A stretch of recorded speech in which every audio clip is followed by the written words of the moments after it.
I always wanted to own my own business. I didn't know at what capacity that was. And I certainly didn't envision being a massage therapist. So when I went to the University of Washington, I was just attracted to economics, supply and demand, understanding marketing. Those were all things that were really interesting to me. And I kind of saw it as like a chess game. So it's very strategic and figuring out what your niche is, what you can provide to the market that's different from your competitors. That little competitive edge in me came out in the business sector. And that's why I took those classes. And I didn't know at the time what I was going to do with them. I just was interested in learning more about it. Unfortunately, the University of Washington did not have women-owned businesses. So I kind of had to blend the two by choosing classes that were just interesting to me. So I ended up learning a lot about third world economics. And at the time, microloans were really popular. This was like in 2000. So a lot of microloans were given to women in third world countries because they tended to be savvier with business. So I took a lot of classes that studied that particular niche. And then I also got my certification in, it's like an MBA certification through the University of Washington years later. And I got a little more detail, but that's what attracted me to that. And then I just love working with my hands, and I really enjoy learning about the body's potential and working with athletes to perform at their highest level. And so I blended the two together, and that's how I ended up with my business.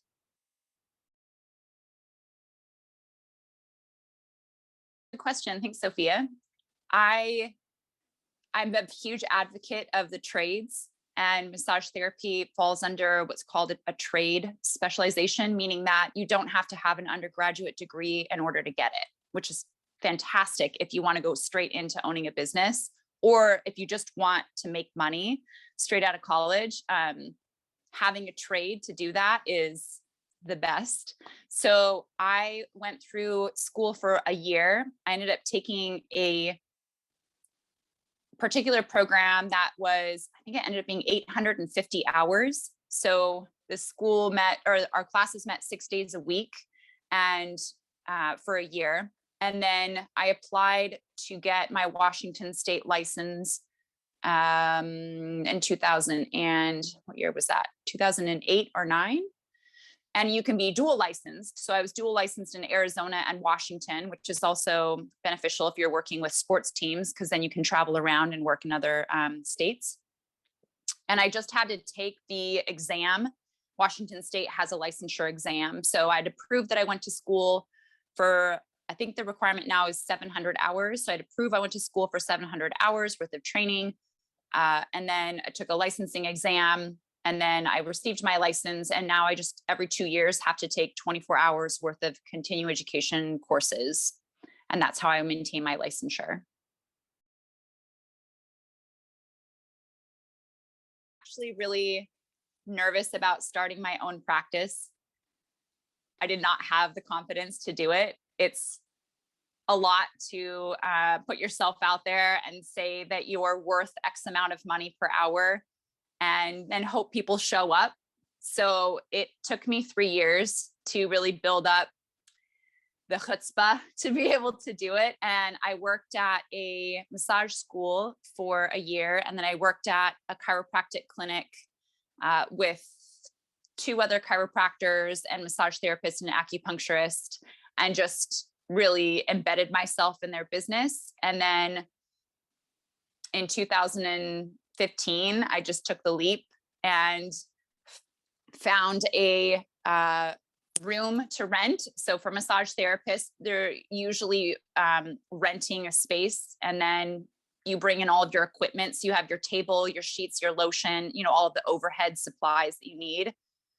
And I found a friend of mine had a three-day available room. And so that's where I started. I started working 3 days. And honestly, I learned so much. I set up my Google Map profile, which is where the majority of my business comes in from. And I just made sure when people typed in sports massage near me, that my name came up. So I use SEOs, if anybody knows what those are, to my advantage. And I also built my own website, and all of the writing behind the facade of my website is all designed to attract a specific clientele that's looking for sports massage. And then I just waited for people to come, and I built everything between that and referrals. And that's how I started. It takes about 3 years to build a consistently full schedule. And I have about 150 to 200 clients that I manage throughout the year. And that's about average.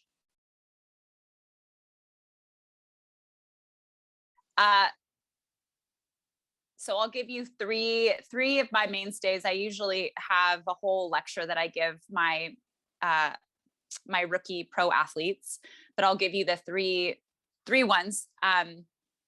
Know what your body needs depending on your sport. So you have to be knowledgeable of what areas of your body get the most repetitious movement. If it's running, you're going to be putting a lot of force through hips and ankles and feet. And that repetition is going to wear down those particular areas more. So you're going to need to create a recovery plan that addresses those. If you're playing baseball, you're going to get a lot more repetition out of your arm, especially if you're a pitcher, or if you're a catcher and you're squatting for the entire game. Your knees and your hips are going to take a hit just being in that position. So recognizing what areas are going to get the most overuse is really helpful as a start point. And then from there, developing whatever tools help address those. So if it's getting massage, usually I recommend massage like every other week, unless you're in a high contact sport like football, in which case you might need to do it more often. And then chiropractic, like just exploring how chiropractic care feels on your body. But if you're taking hits and if your joints are being compressed, having a chiropractor to decompress that is really helpful. Acupuncture is wonderful for resetting hormones and cortisol levels. And then they also can do dry needling, which helps with muscles that are overfiring and kind of create like a cramped sensation that won't let go. Foam rollers, bands. So just what is your toolbox that you're using in order to address those overuse areas? Because that's your moneymaker, right? Like you're a pro athlete, you maybe have signed a contract, you got a couple $1 million on the line. You need to understand how to care for that body so that you can make money. And then I'm a huge fan of the nutrition and counseling and mental health aspect of it too. It's a big adjustment to go from collegiate to professional. And if you do not have your sleeping and eating habits right, and if you don't have a sports psychologist that can help walk you through some of those beginning stressors, it doesn't matter how many tools you have, how many times you do ice baths or how many times you get massage. If your mindset is not well and doesn't set you up for success, all of those areas are going to be prone to injury, and they'll wipe you out really quick.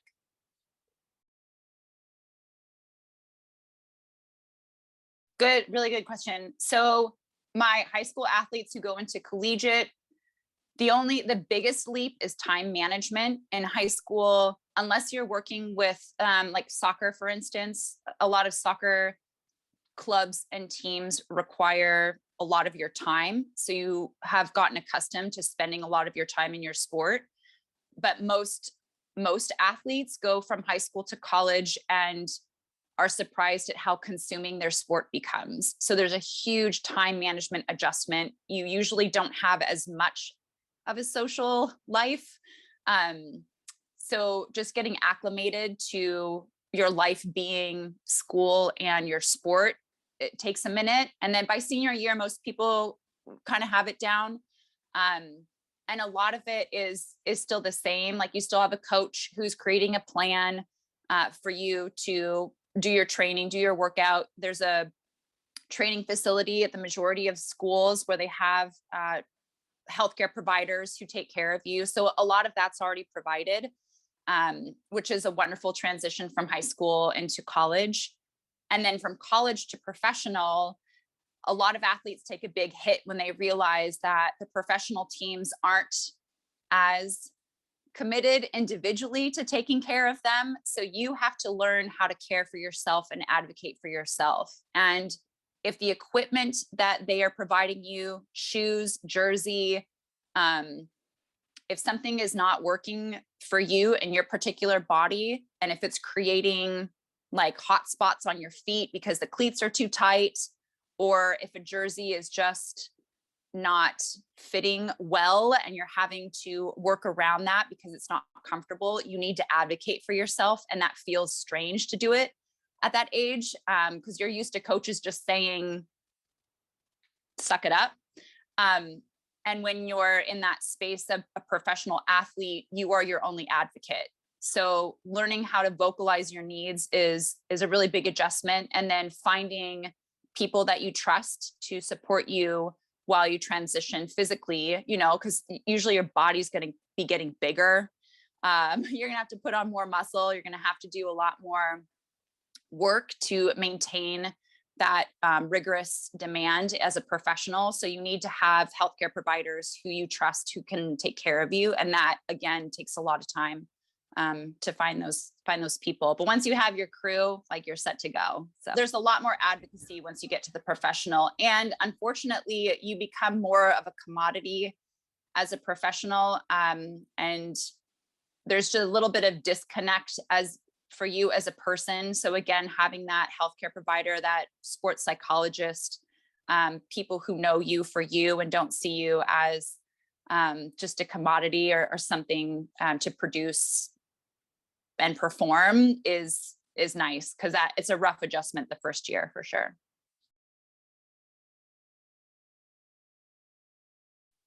I would say the most difficult part is knowing what my limitations are, because again, like, I'm a little competitive in that I want to be there for everybody and I want to provide care that is top notch, but my body also needs to rest. So I had to advocate for myself early on and learn how to ask for what I was worth so that I could provide the best care and also not overuse my own body.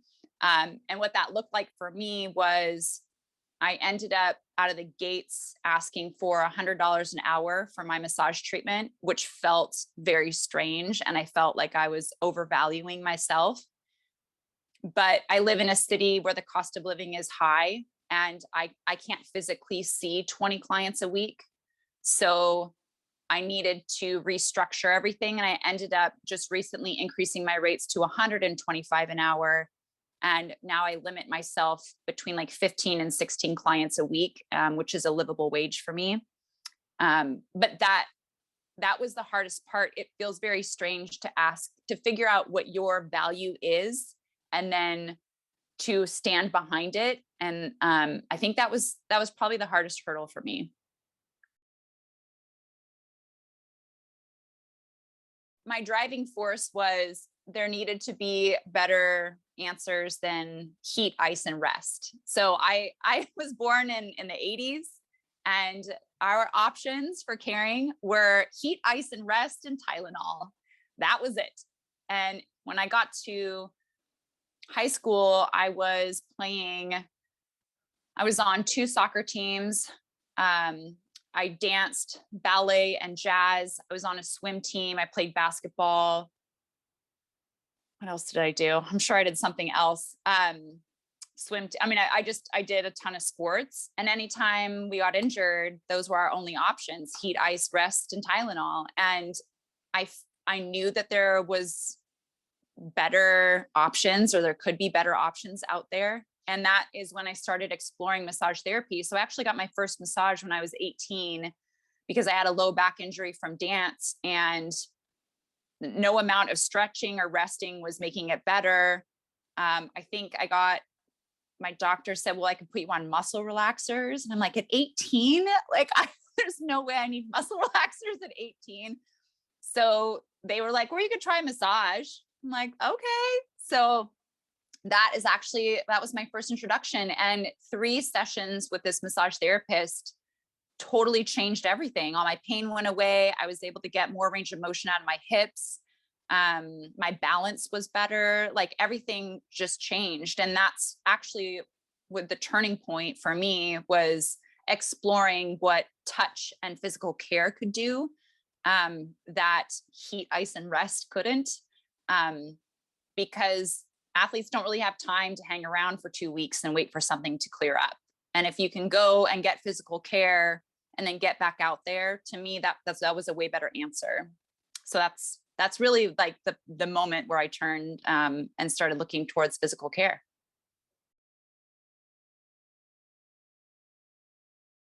I'm gonna flip that question around just a little bit.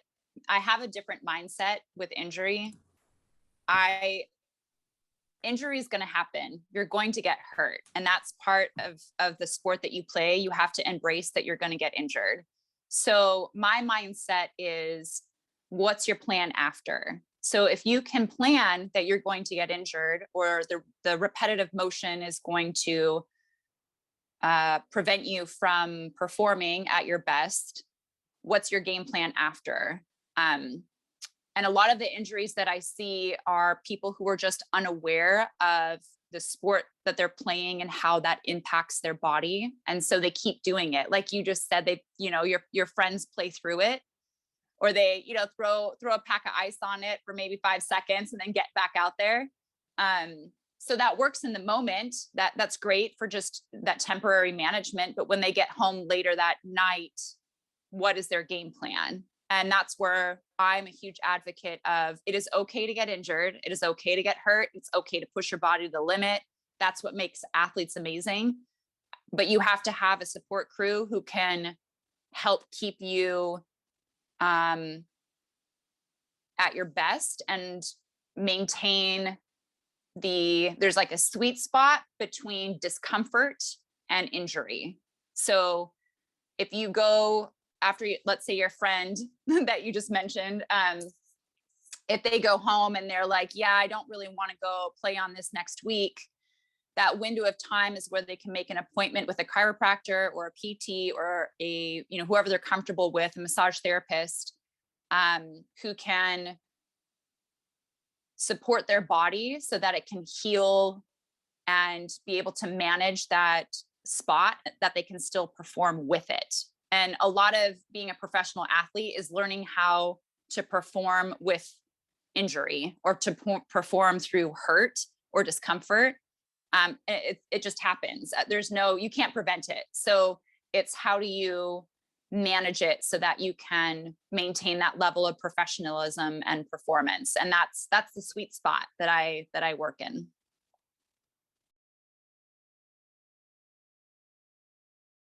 So ankle rolls are tricky, right? And they're hard because you don't get symptoms all the time. They kind of sneak up at you like randomly if you like take a step down wrong. Yeah. So yeah, that is a tricky one. And that's a really good question. So my approach to people who roll their ankle is, and I will give you like a little home trick. You actually want to stretch out and massage the inside of your ankle. So let's say that this is my ankle. If you roll it out this way, this side is going to be overstretched. That's where the pain is. And this side is going to be shortened.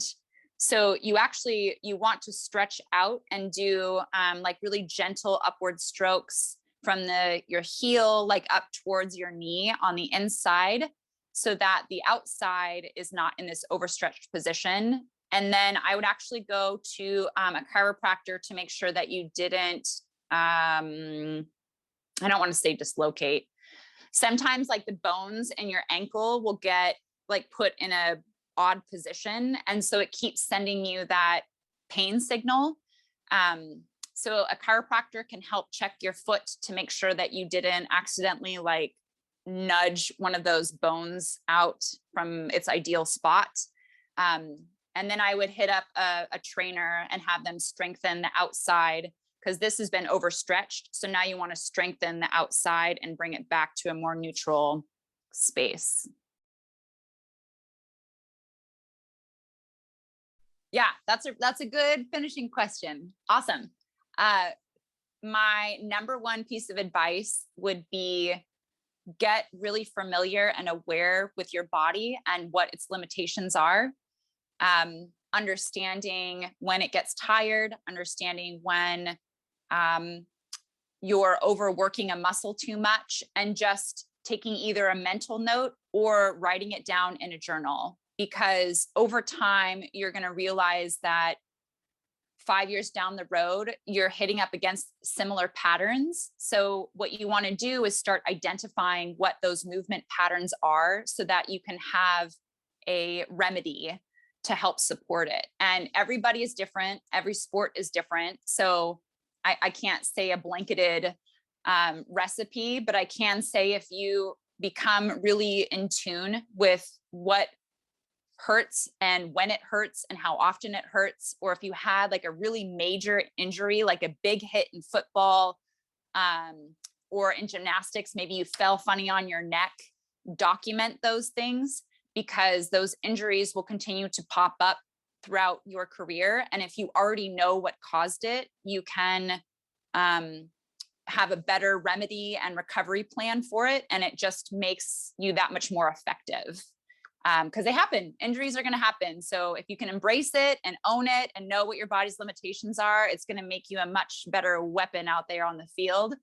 So that's kind of that's my 2 cents for high school athletes.